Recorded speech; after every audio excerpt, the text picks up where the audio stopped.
Hi children, welcome back to Gayatri Auntie's story time. How have you all been?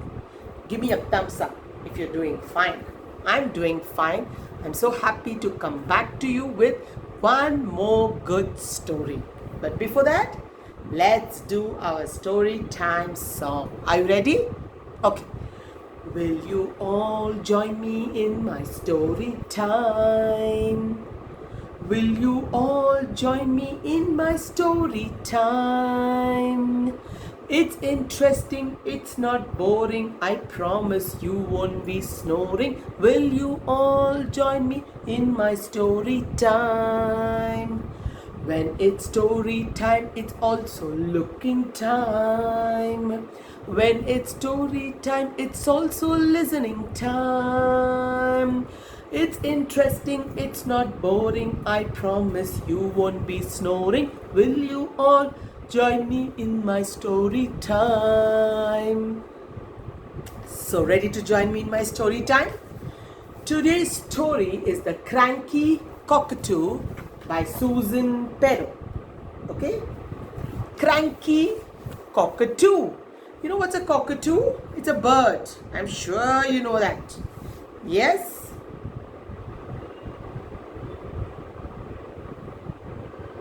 Yes, so that's the cockatoo.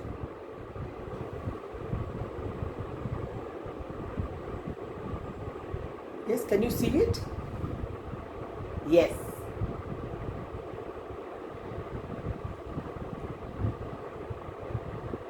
Okay, I hope you can see it. Yes.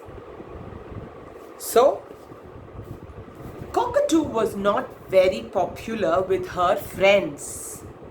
She had a lot of friends, but they were not at all happy with Cockatoo's behavior. They were tired of Cockatoo always being in a cranky mood, not a good mood.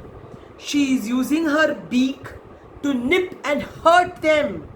Oh my god, that's a bad thing to do, you know. That is Cockatoo's sharp beak, and she's using it to nip and hurt all her friends. So one day, what did the friends decide? The owl, who was one of Cockatoo's best friends, decided to call a meeting amongst all the friends, discuss about this, and put an end to Cockatoo's cranky behavior. The possum, the bush rat, and the goanna came along to attend the meeting. All these attended the meeting, okay? Yes. Now what happened? We should cut her beak right off, said the possum, who was still nursing his long tail from a nasty nip last week. Oh my god, okay? The possum's tail had got an injury. Yes, because of Cockatoo's cranky behavior. Perhaps we should glue together. Yes, we should glue her beak together, said Bush Rat, who had also got hurt because of Cockatoo's cranky behavior. Oh my god, the friends were totally unhappy with Cockatoo's cranky behavior. Or tied up with a piece of string, said Goanna, whose foot had been bitten by Cockatoo just that morning. Goanna is kind of a lizard. Yes, that's the goanna. This is the bush rat, and that's the possum. Yes, and who were they talking about? They were talking about the cockatoo. And look at his beak, how sharp it is. Oh my god. But tying up her beak, gluing it up, cutting it off is not the right thing to do, said the owl. The owl was very intelligent. Then what else to do? Said the other friends. She's going on hurting us. Somebody has to do something about it.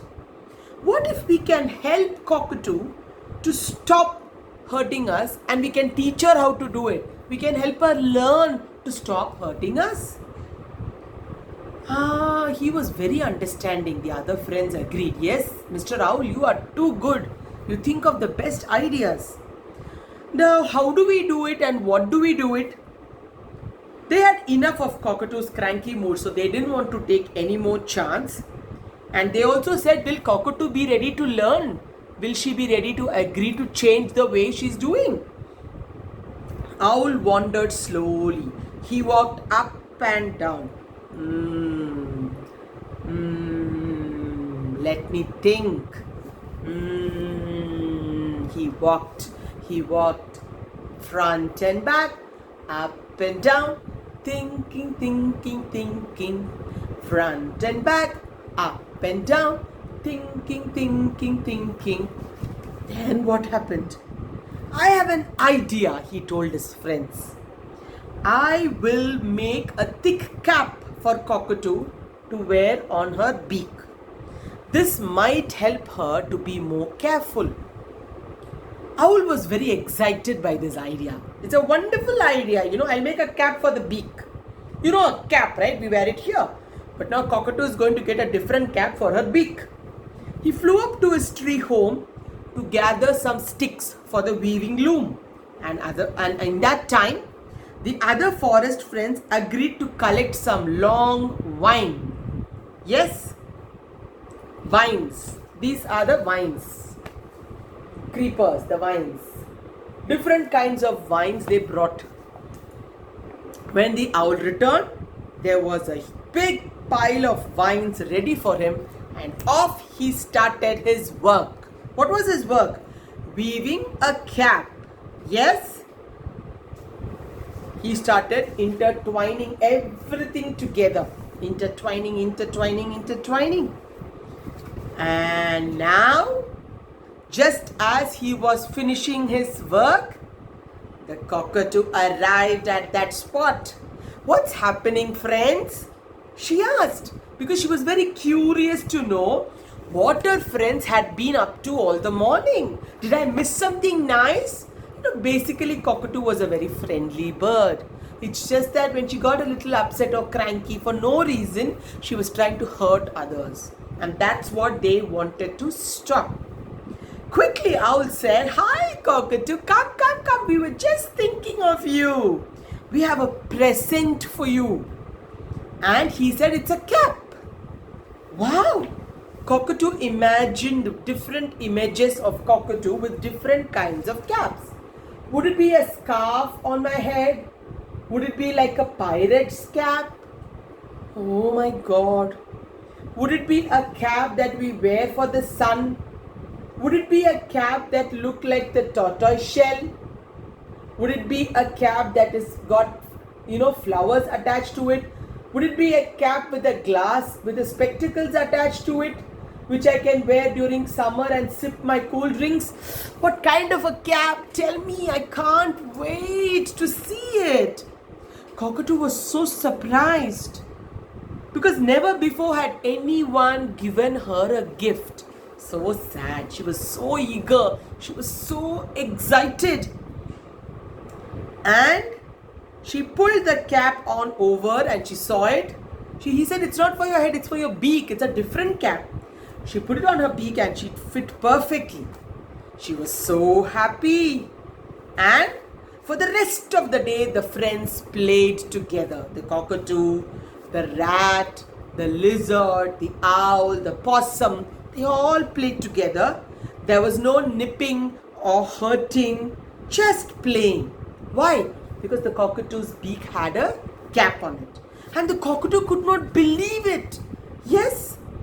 You see, for Cockatoo, something else had happened that day. Once her beak was tucked away inside that cap, it was held together in a warm and cozy way. She didn't feel as cranky as she used to feel. Of course, when Cockatoo was hungry, she had to take her cap and she could hunt in the forest or pick out the berries.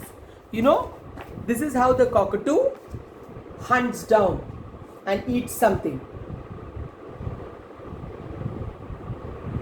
And this is how she pecks on the berries. Yes. So for that she has to remove the cap from her beak. Fortunately, by this time, Cockatoo had learned to use her beak only for hunting and eating.